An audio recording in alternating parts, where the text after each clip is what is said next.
오늘 함께 나눌 말씀은 에스겔 29장의 말씀입니다. 에스겔 26장에서 28장까지 어제까지 본 내용은 두로와 시돈, 그러니까 페니키아의 심판에 대해서 하나님께서 말씀하신 내용입니다. 오늘부터 29장부터 32장까지 4장에 걸쳐서 우리가 살펴볼 내용은 무엇이냐면 바로 애굽에 대한, 지금의 이집트에 대한 하나님의 심판의 말씀입니다. 그럼 하나님께서는 왜 애굽을 심판하시는 것일까요? 2절 3절 말씀을 제가 한번 읽어보겠습니다. 인자야, 너는 애굽의 바로왕과 온 애굽으로 얼굴을 향하여 예언하라. 너는 말하여 이르기를, 주 여호와께서 이같이 말씀하시되, 애굽의 바로왕이여, 내가 너를 대적하노라. 너는 자기의 강들 가운데에 누운 큰 악어라. 스스로 이르기를, 나의 이 강은 내 것이라, 내가 나를 위하여 만들었다 하는도다.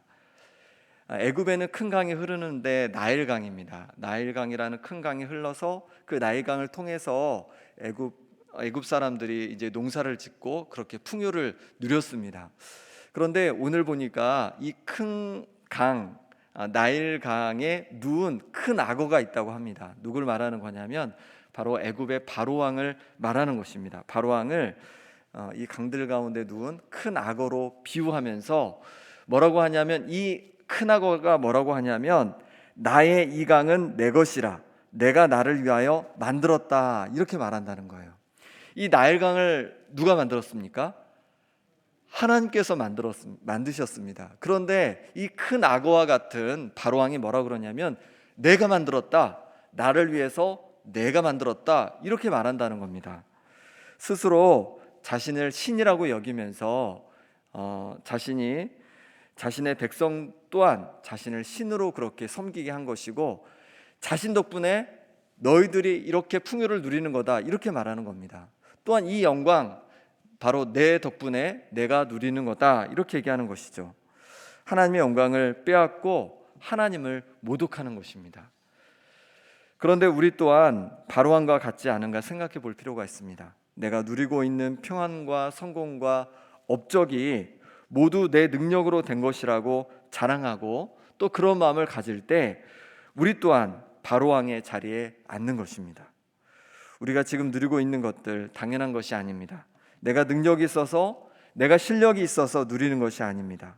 우리가 가진 것 중에 태어나면서부터 가지고 온 것은 아무것도 없습니다. 하나님께서 모두 주신 것들입니다. 하나님께서 주셔서 내가 다른 사람과 구별되는 재능과 달란트를 얻게 되었고, 하나님께서 은혜 주셔서 일할 수 있게 되었고, 하나님께서 은혜 주셔서 가정도 이룰 수 있게 된 것입니다. 그러니 내가 이룬 것이냐, 내 지혜인 양, 나를 자랑하지 말고 하나님께서 주신 은혜임을 고백하는 우리 모두가 되어야 할 줄 믿습니다. 스스로 하나님의 위치에 올라간 큰 악어와 같은 바로왕을 향해서 하나님께서는 심판하기로 작정하셨습니다. 4절 5절 말씀을 같이 한번 읽어보겠습니다. 내가 갈고리로 내 아가미를 꿰고 너의 강의 고기가 내 비늘에 붙게 하고 내 비늘에 붙은 강의 모든 고기와 함께 너를 너의 강들 가운데서 끌어내고 너와 너의 강의 모든 고기를 들에 던지리니 내가 지면에 떨어지고 다시는 거두거나 모으지 못할 것은 내가 너를 들짐승과 공중의 새 먹이로 주었음이라. 아멘. 하나님께서 큰 악어와 같은 바로 왕을 향해서 뭐라고 그러냐면, 너를, 큰 악어와 같은 너를 강에서 끌어낼 거다. 근데 끌어낼 때 또한 강에 있는 많은 물고기가 그 비늘에 붙어서 함께 끌어낼 것이다. 그러면 어떻게 될 것이냐면 들짐승과 공중의 새 먹이가 될 것이다 라고 하면서 바로왕을 향한, 또 바로왕을 추종하는 그 세력들을 향해서 하나님께서 심판하실 것을 이렇게 말씀하십니다. 우리가 하나님께 짓는 많은 죄가 있습니다. 그런데 그 중에 가장 주의해야 할 죄가 바로 교만죄입니다. 하나님 앞에 교만할 때 하나님은 그 교만을 꺾으시는 분이십니다. 그러니 하나님 앞에 겸손함이 필요합니다. 내가 가진 것, 내가 누리는 것 모두 하나님의 은혜임을 고백하며 살아갈 수 있기를 바랍니다. 그렇게 겸손히 하나님을 인정하며 하나님 앞에서 살아갈 때 하나님께서 우리 인생 가운데 평안을 날마다 더해 주실 줄 믿습니다. 애굽이처럼 교만하여 하나님 앞에 심판을 받게 되었는데 이 쓰러져 가는 애굽을 의지한 민족이 있습니다. 안타깝게도 하나님의 백성 이스라엘 백성입니다. 6절 7절 말씀도 같이 한번 읽어보겠습니다. 애굽의 모든 주민이 내가 여호와인 줄을 알리라. 애굽은 본래 이스라엘 족속에게 갈대 지팡이라. 그들이 너를 손으로 잡은즉 내가 부러져서 그들의 모든 어깨를 찢었고 그들이 너를 의지한즉 내가 부러져서 그들의 모든 허리가 흔들리게 하였느니라. 아멘. 하나님 앞에 교만하여 스스로 신으로 여기며 하나님의 영광을 가로챈 바로 왕을 이스라엘 족속이 의지했습니다. 아수르, 바벨론 이런 제국들의 위협 앞에서 이스라엘 백성은 하나님을 의지해야 할 것인데 하나님이 아니라 바로 바로왕, 애굽의 바로왕을 의지했던 것입니다. 하지만 애굽의 바로왕은 무엇과 같다고 말씀하시냐면 갈대 지팡이였다고 말씀하십니다. 지팡이는 우리가 걸을 때 의지하는 것입니다. 산을 오를 때 지팡이가 있으면 많이 도움이 됩니다. 또 몸이 불편하신 어르신들에게도 지팡이가 큰 힘이 됩니다. 그런데 지팡이가 갈대로 되어 있다면 어떻겠습니까? 갈대로 된 지팡이가 있다면 그거를 짚는 순간 갈대가 꺾일 것이고 그러면 넘어져서 크게 다치게 될 것입니다. 왜냐하면 갈대는 약하기 때문이죠. 이스라엘 백성은 갈대 지팡이와 같은 애굽과 애굽의 바로왕을 의지했습니다. 어떻게 되었겠습니까? 그 지팡이가 부러져서 지팡이를 의지했던 이스라엘이 넘어지고 어깨가 찢어지고 또 허리가 심하게 흔들릴 정도로 다치게 되었다라고 말씀하고 있습니다. 우리도 인생을 살다 보면 의지할 지팡이가 필요합니다. 그런데 이스라엘 백성처럼 갈대 지팡이를 의지했다간 인생이 망가지게 됩니다. 그럼 우리가 의지할 강하고 튼튼한 지팡이는 무엇이겠습니까? 바로 하나님이십니다. 온 세상을 창조하시고 지금도 다스리시는 하나님, 그리고 독생자 아들 예수님을 우리에게 내어줄 정도로 우리를 사랑하시는 그 능력과 사랑이 넘치는 하나님, 그 하나님을 의지할 때 정말로 하나님 아버지께서 우리의 든든한 지팡이가 되어주실 줄 믿습니다. 그러니 너무 사람을 의지하지 마시기 바랍니다. 그러니 너무 재물을 의지하지 마시기 바랍니다. 그러니 너무 내 경험과 능력을 의지하지 마시기 바랍니다. 겸손히 하나님을 의지할 때 하나님께서 우리의 든든한 지팡이가 되어주십니다. 하나님은 이제 이스라엘이 의지했던 갈대 지팡이의 미래, 곧 애굽의 미래에 대해서 말씀해 주십니다. 14절에서 16절 말씀인데 제가 읽어보겠습니다. 애굽에 사로잡힌 자들을 돌이켜 바드로스 땅 곧 그 고국 땅으로 돌아가게 할 것이라.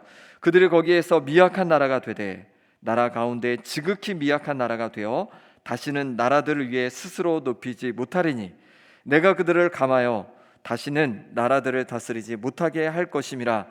그들이 다시는 이스라엘 족속의 의지가 되지 못할 것이요 이스라엘 족속은 돌이켜 그들을 바라보지 아니하므로 그 죄악이 기억되지 아니하리니 내가 여호와인 줄을 그들이 알리라 하셨다라. 아멘.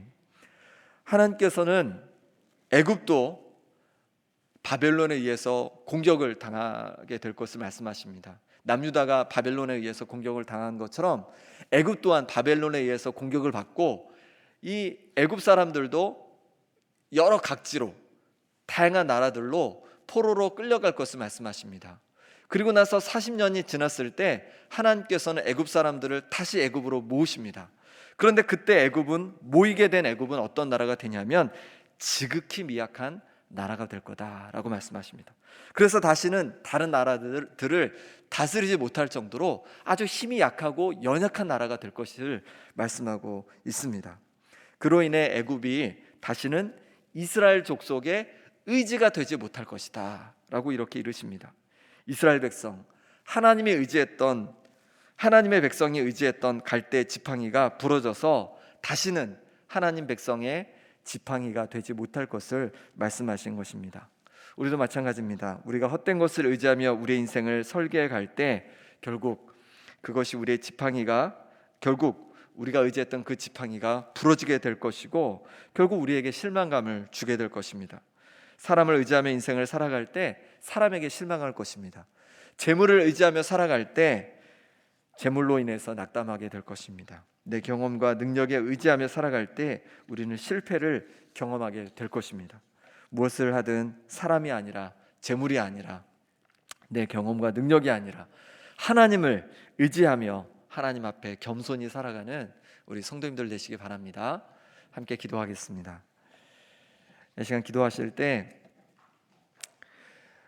그동안 갈대 지팡이를 의지하며 살았던 삶을 용서하여 주옵소서. 사람, 재물, 내 경험과 능력을 의지하며 살았던 그 교만을 용서하여 주옵소서.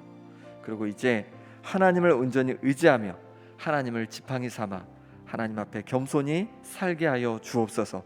이 시간 또 기도하실 때 코로나 중에도 날마다 더욱 하나님을 의지하며 살아가는 우리 광양제일교회 모든 성도님들 될 수 있도록 그렇게 하나님을 의지함으로 말미암아 힘내어 살아갈 수 있도록 이 시간에 우리 자신을 위해서 또 우리 성도님들을 위해서 함께 기도하겠습니다.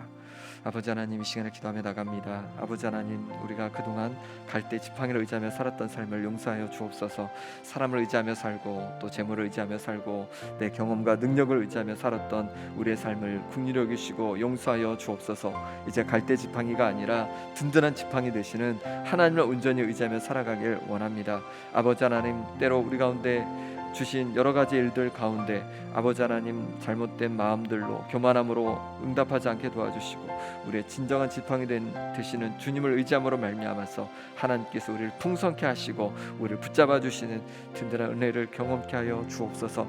그렇게 하나님 앞에 겸손히 살아감으로 말미암아 하나님께서 주시는 풍성함을 누리는 우리 인생 되게 하여 주옵소서. 아버지 하나님, 코로나로 말미암아서 우리 성도님들 많이 어렵고 힘든 가운데 있습니다. 하나님 도와주시고 붙잡아 주시길 원합니다. 하나님을 더욱 의지하며 살아가게 도와주시고 아버지 하나님, 그러므로 말미암아서 정말로 하나님께서 채워주시고 도와주시는 은혜를 누리게 하여 주옵소서. 사람을 통해 재물을 통해서 아버지 하나님 정말로 여러 가지 여건을 통해서 낙심하고 좌절치 않게 도와주시고 하나님을 인해서 소망 가운데 살아가는 우리 모든 성도님들 될 수 있도록 역사하여 주시옵소서. 하나님 도와주시기를 원합니다. 하나님의 능력의 손길로 주님 만져 주옵소서. 하나님 채워 주옵소서. 하나님 붙잡아 주옵소서. 아버지 하나님 만져 주시기를 원합니다. 하나님 도와주옵소서. 하나님 아버지, 그동안 갈대와 같은 사람을 의지하고 또 재물을 의지하고 내 경험과 능력을 의지하며 살았던 모습을 용서하여 주옵소서.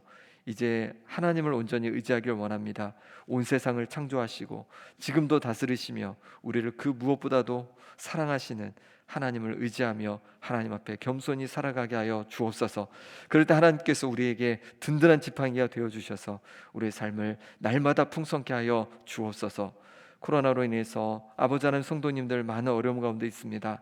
하나님 도와주시고 붙잡아 주시길 원하되 무엇보다도 아버지 하나님을 의지함으로 말미암아서 그 마음이 흔들리고 절망하지 않게 도와주시고 하나님을 인해서 날마다 힘을 얻고 살아갈 수 있도록 역사하여 주시옵소서. 예수 그리스도의 이름으로 기도드립니다. 아멘.